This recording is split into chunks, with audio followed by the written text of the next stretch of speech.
So this budget, what you have presented to the public of Korovuto, Marasa and Dunalia is one of its best kind in whole of my lifetime. I've spent 64 years of my life, and I know 50 years budget went in the parliament, but nobody ever came and explained like this, whatever we are listening. So thank you very much. These last 4 budget, what you have put on the table, say, are the mother of all the budgets which we had. Because somebody said father the other day. yeah, this is the father. So what actually is said, what I'd like to explain, the poorest of the poor is getting money. Disabled is getting money. Senior citizens are getting money. Farmers are getting money. What else we want? Under the supervision of the federal government, I would like to say, ladies and gentlemen, that whatever budget presentation today has been given is one of the best ever in my lifetime. Say, I personally called you one time regarding one of the problem in my area, which was the RLU Irish project. And I think you promised me to locate some money on this bridge in this budget. So if it is possible for you to let me know so I can tell my public that the money is there and the bridge will be built. We all know that Rome was not built in a day. It will take time. But to explain the public, I have to get something from you. Sure. Okay. Thank you very much. I can't tell you, friend, but come on down the road here. He sits on the FRA board. I'll get him to check and get back to you after. Thank you, sir. With these words, I would like to say, God bless Fiji, God bless Fiji Best Government. Thank you. On behalf of my Korovuto board, Korovuto Primary and Secondary School board members, I have to thank everyone for taking off your time this evening. Firstly, I would like to thank Fiji First Government is doing all the best for us. But firstly say, on our education, I just like to inform that we are having lack of teachers in our school. Firstly, we have already informed the education plenty times, as normally some of the classes, they don't have teachers for 7 or 8 weeks. And secondly, just like we're having more than 40 to 50 students in one class, so as we are planning to build some more classes at Korovuto Primary School, but as like in this moment we have shortage of teachers, so how we can cater other extra students. And another thing, we have requested for a road hump at Korovuto, just near to our school. It has been pending for last 10 years, but lately we had seen 5 new humps at Sonasari Road. I think there was no need, as we always have accident every month at Korovuto. Thank you, sir. Okay, thank you. With respect to the teachers, I'll take the specific details down. It has not been brought to my attention, but I'll take those details down. One of the things we are also doing for schools, as announced in the budget, which of course I did not go into all the details, is that we are doing a stock take of all the schools in Fiji. It's never been done before. So we're getting a team of people that'll go around Fiji, look at all the schools, look at their needs.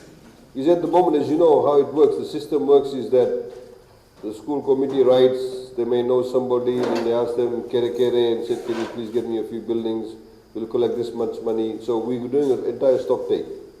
Obviously, there's certain schools in Fiji that are not as good as this. They're not as, they don't have concrete buildings, etc. So we do an entire stock take, and we're looking also at population movements. Obviously, the population around Korovuto, I think, is increasing too.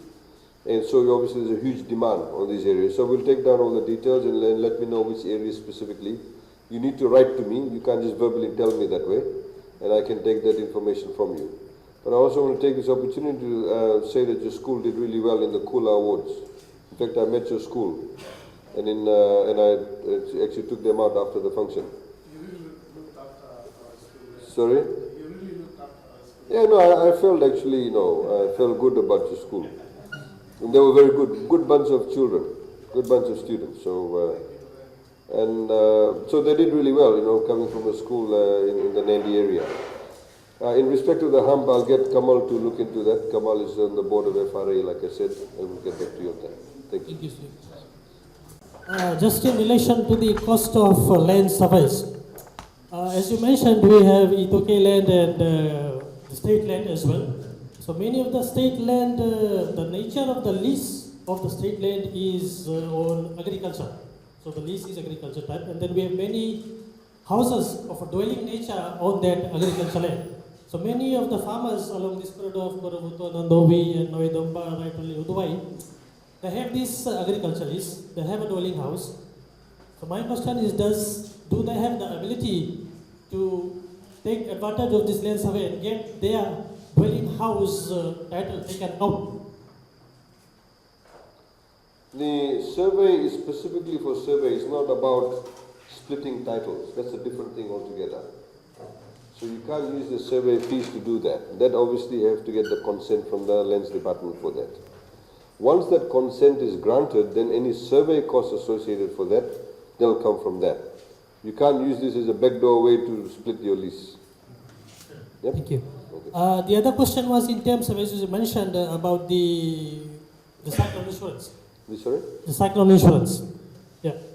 What about floods? We also are prone to floods as well, and in terms of heavy rain, we have like areas of Korovuto and some of the low-lying areas, they get flooded as well, and the flood is really bad.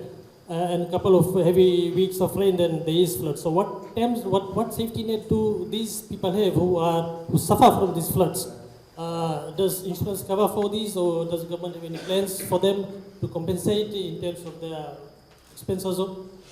When I say cyclone, it also means floods. Because obviously one of the consequences of a cyclone is flood, generally speaking. So it covers both flood. Similarly with crop insurance too.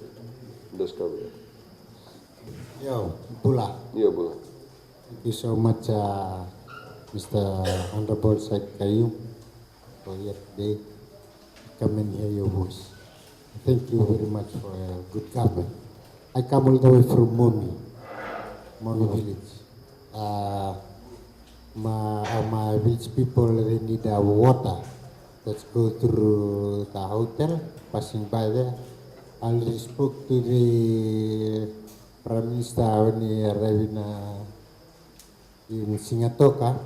He agreed to make the survey come down there, and the water authority on the western side said that water running there is under FNPF. They can't do anything to pull that in. That's why I just want to make another request. Sure. Okay, I'll get Kamal to also take down your details, please. Your mobile number and all that.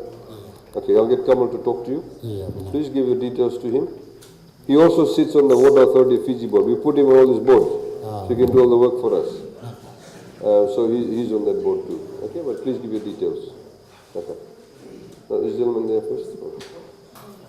Thank you very much, sir. I'm Sunil Sharma, Advisory Councillor of Korovuto and Nandovi constituency. First of all, I would like to thank everybody and my district officer of Nadi, Mr. Aiyaz Ali. And there is no question from my side, but it's a vote of thanks for your kindness, and just pray to the God, God bless Fiji first, always. Thank you very much. Thank you. This Ben here.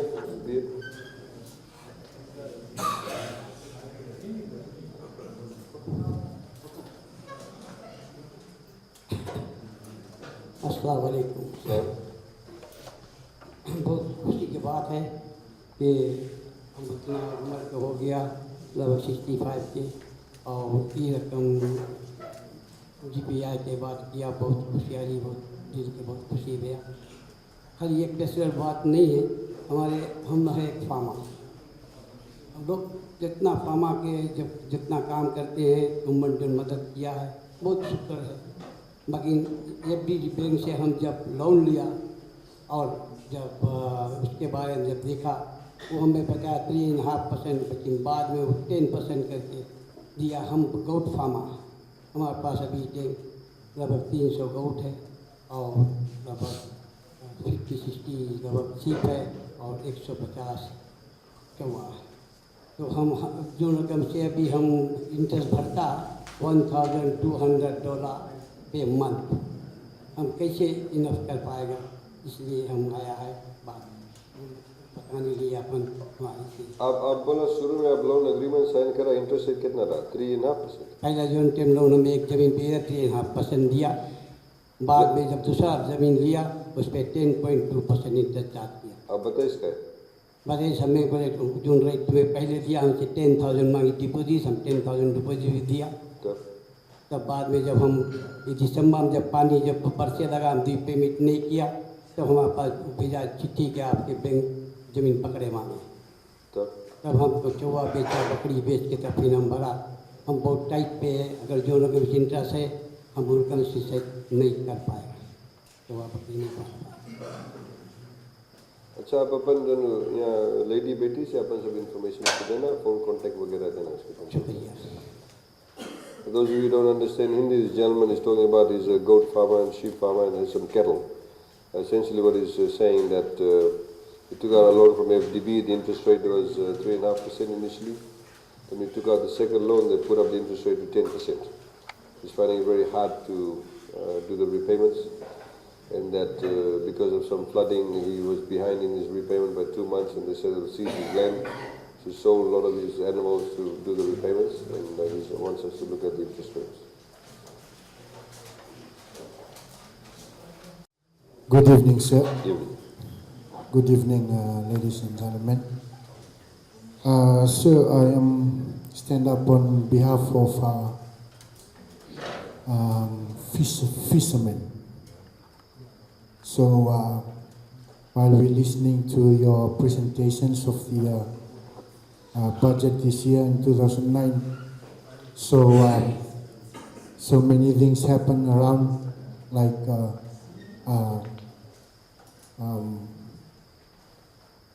flooded coming and hurricane. So they are the government, like I can say, like helping the farmers and helping so many other things. So what I'm thinking of is like the fishermen. So there are so many fishermen,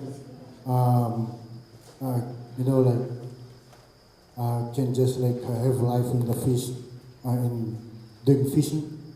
So it is any plan for the government to look after the fishermen, like with a boat or fishing net, or so many things happen in the fishing in Thank you, sir. The assistance for fishermen obviously will come through the Ministry of Fisheries. I don't know in respect to any specific question, but there's no overall policy like buying boats for fishermen. But we have some obviously funding allocated to the Ministry of Fisheries for them to work with, small fishermen. But there's no specific funding as such. I mean, we have, for example, in the Ministry of Agriculture, for example, we have goat farming initiative, we have, poultry farming initiative, we have, various other types of initiatives, Dalo, etc. We give assistance for that. For fisheries, there's one new initiative we've got, which is the setting up of what we call, inland fishing. And we've allocated over $500,000 for that. It's a new initiative to have the Ministry of Fisheries work together with fishermen who may want to do inland farming, inland fishing. So you have to create ponds. That's the new initiative that we've got.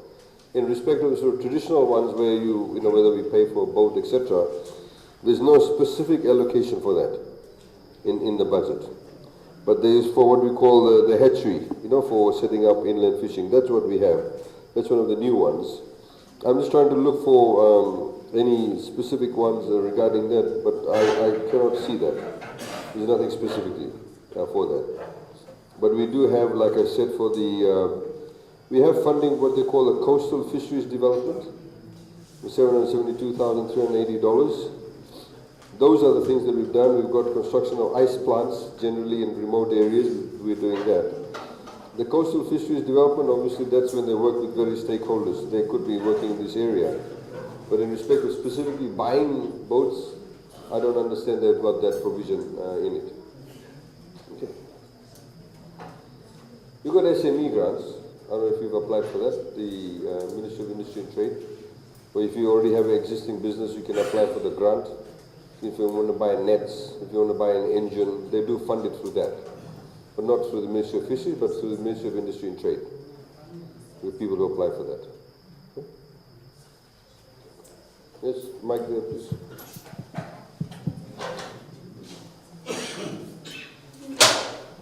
So, just a question. Did the TELS apply to the foundation civil? Do you TELS? No. We don't. No. No. No. Once they do foundation or year 13, then they get. Yeah. So, you know, if they stay at year 13, it's free. You go to foundation, you go to USP. Yeah, so that's on your own. So you'd rather get them to do year 13, that's free. Then they go to university, they immediately get TELS or they get a Toppers. Yeah? Question here, please. Thank you, Mr. Khaiyum. I am coming from this Korovuto community. We got about 24 families staying there. We got some major problems. It can be solved. The first one is that we're living in a land without lease. It will be great if we get some assistance to get the lease. So What sort of land is it? that's about 500 meters from here. No, is it Itauke or is it Itauke. Itauke? And number two is we got a problem with the road. It's kind of excess. But sometimes, even this year, when they came to build a road, they just put 4 loads of the gravel and they left the other lane. So it can be solved also. Have you been to TLTB? Excuse me? Have you been to TLTB? Yeah, we went to TLTV about 5 years ago. 5 years ago. 5 years ago, we paid about 2,500. What do you call the money to the Missandali.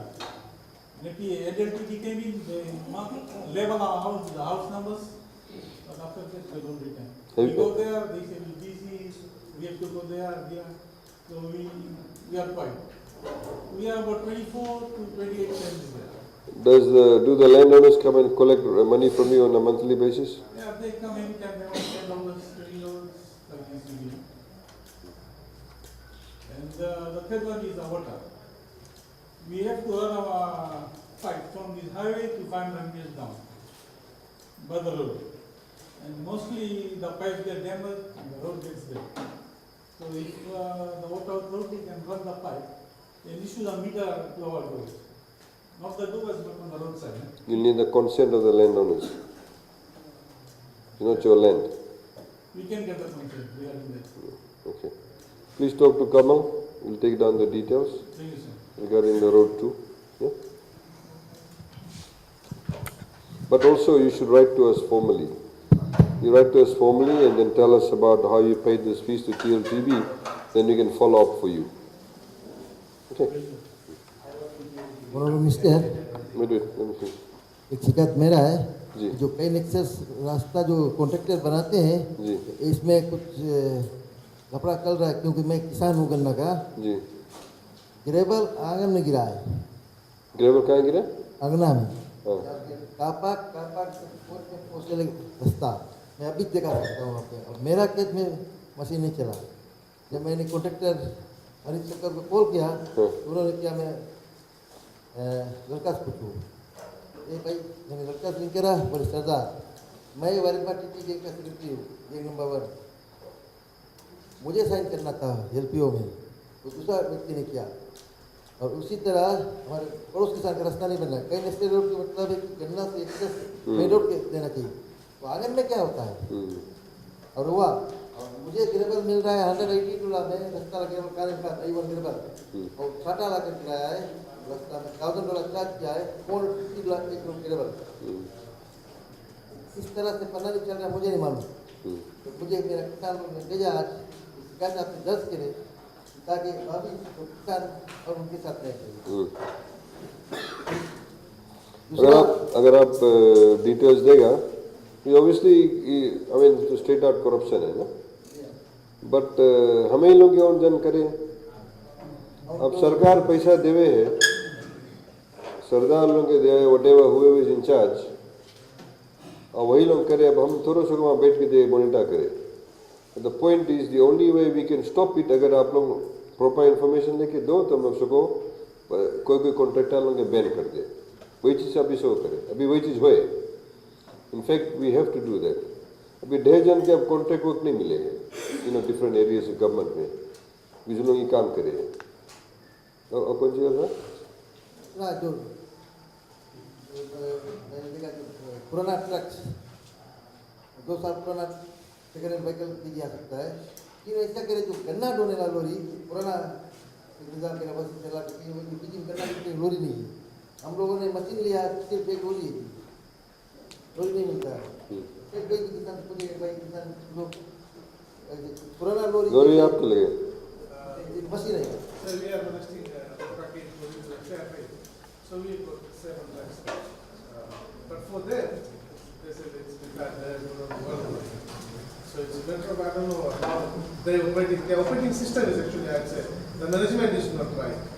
Because if things are right, then they should get the loan. The people who cannot work under that. It's probably something wrong there with the management. That's probably what is trying to drive. It's not lack of trust. क्योंकि हमारा जो machine पिछला साल battery के machine पहले जो machine पहले है था उनका बंदोबस्त चोरी हो चुका था. हमारे समय आया तो कम चोरी. वैसे जनरली ट्रक की कमी नहीं है पीजी में. ट्रक की कमी नहीं है. एंड इनफैक्ट अभी तो हम लोग तो बनता कमती ट्रक चलेगी बिकॉज हम लोग बनता गन्ना जाए रेल पे, क्योंकि ऑब्वियसली रेल तो नहीं है, गन्ना नहीं जा पाए रेल पे. बट ट्रक लोगों की कमी नहीं है. तो बट हम सबको रेस करें आप परमानेंट सेक्रेटरी को शुगर से FSC के आप लोगों को कोई प्रॉब्लम है देखने के लिए के बट पुराना ट्रक से कुछ नहीं हुई. In fact, at the moment, the only industry that gets an exemption on truckloads is sugarcane industry. आप लोग overladen trucks लेके जाता है. It's not allowed. But हम लोग allow करा है. बाद में ये चलन नहीं चल पाई. Everybody has to comply with the law. पहले चला तो सबके अच्छा रास्ता मांगे. अच्छा रास्ता मांगे 6 महीना 1 साल बाद फिर घटा है तो वही करे बोले कैसे रास्ता बनाइए. अरे भाई कैसे रास्ता बने, राइट रास्ता बने. आप लोग ओवरलेडेड ट्रक्स चलाता है. अभी आप नांदी में जाओ, रात के देखो बड़ा ट्रक्स चले. अच्छा सुंदर रास्ता बना है. एयरपोर्ट के लेके जाओ वहाँ पे उठ गए already. These overladen trucks are there. So the same people who want good roads are the ones who are actually damaging the roads. और वही same people फिर आगे complain करें. अगर हम लोग मतलब मॉडल बने तो सबके everybody has to follow the law. ये नहीं कि भाई अच्छा हमारा ऐसे नहीं हमारा खड्डे में एक्सेप्शन कर दो ऐसे हुए. अरे बोले $20 पकड़ा देना क्या बंदी ऐसे हुए. FSC हाँ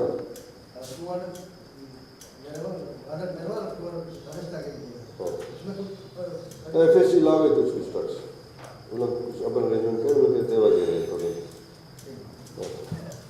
बट आप कमल के देख लेना, बताना. आई एम रियली इंटरेस्टेड कि कौन $450 चार्ज करेगा लोड की.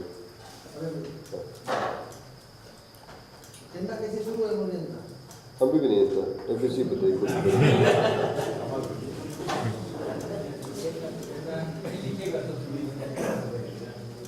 अच्छा एनीथिंग इन द बट जैसे कि भैया पुलिस है, महाराष्ट्र रोड कमेटी के एक हम भी मेंबर हैं. और हम लोग के रास्ता शायद सबसे लंबा कई नीचे रोड है नेदी में 1 किलोमीटर. वो रास्ता सिर्फ जब गन्ना कटे हैं अभी बने, उसके बाद में शायद 400 या 500 आदमी रास्ता यूज़ करें. वो रास्ता फिर कभी नहीं बने. हम लोग सरकार की कोशिश किया नहीं, जबकि कई नीचे रोड पर बने. जब हम लोग FSC जब कोई कॉन्ट्रैक्टर के जब कॉन्ट्रैक्ट दे दे है, जब FSC कोई कॉन्ट्रैक्टर के कॉन्ट्रैक्ट दे दे है, जब कॉन्ट्रैक्टर आवे हैं जब हम लोग ग्रेवल गिराया मिलता है ग्रेवल क्या अच्छा, आप देखो, आपकी स्टोरी है, आप कमल से बता देना। आप लोग सबको जाने वाला स्टोरी कौन सी है, तो स्पेशली की स्टोरी तो आप बता देना उसको कौन सी ठीक है। अच्छा। Anything else on the budget? Any general questions?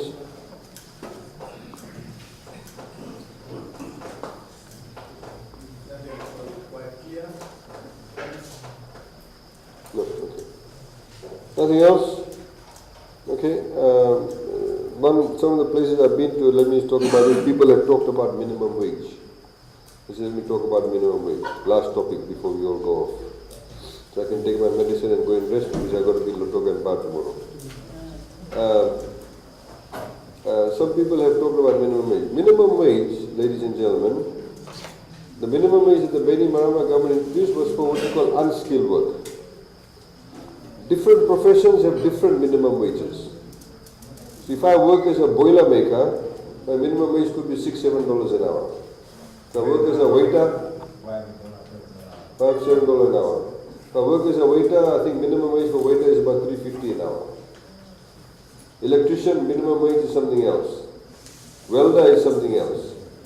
The minimum wage that everybody is talking about is for unskilled work.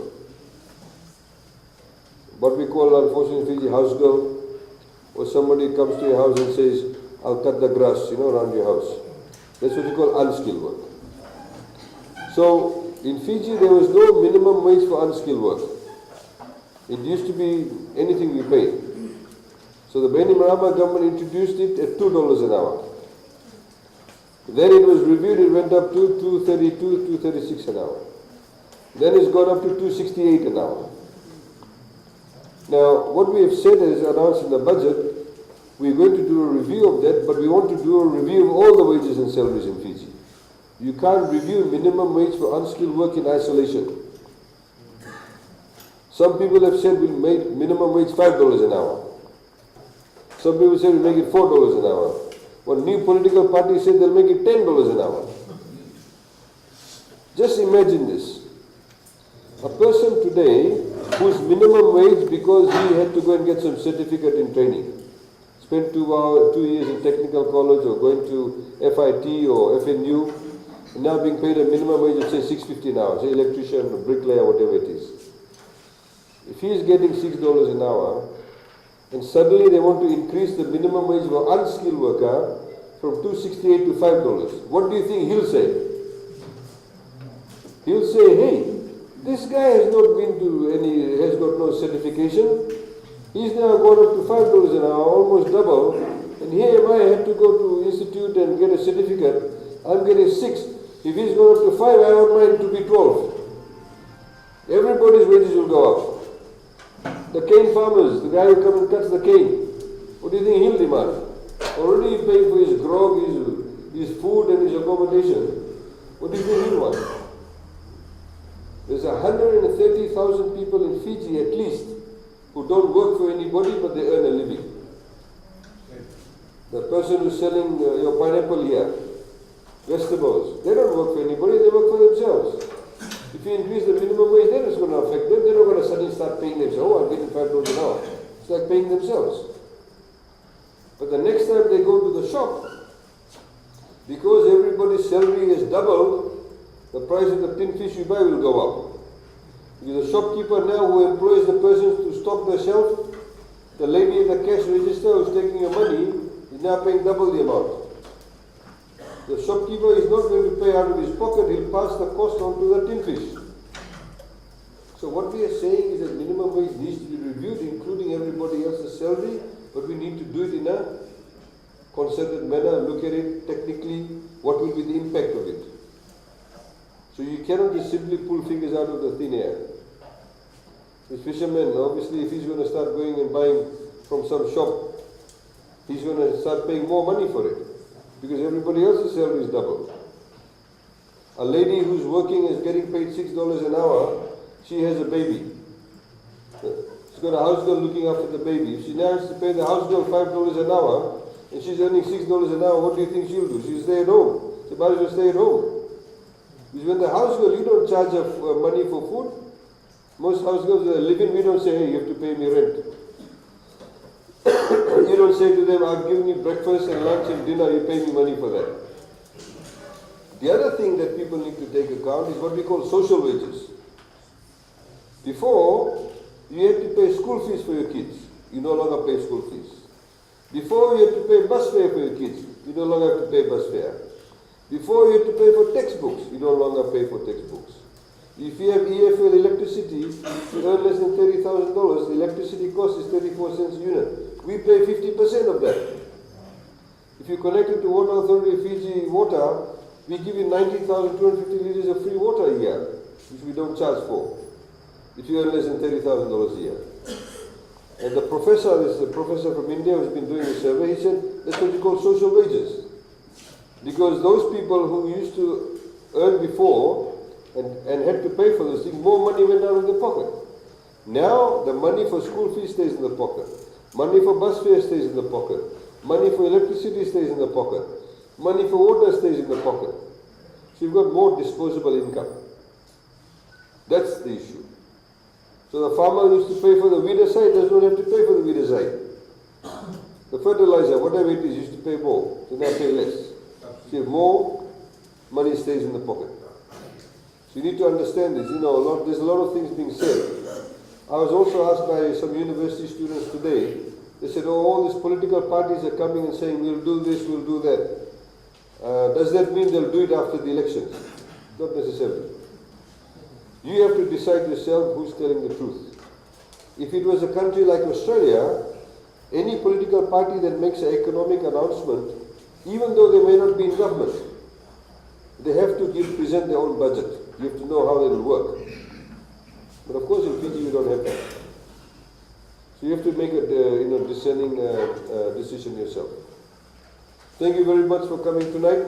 Those of you who have personal problems, we have our staff over here who will talk to you about those issues. They'll take the contact details down and your phone numbers, please give it to them too.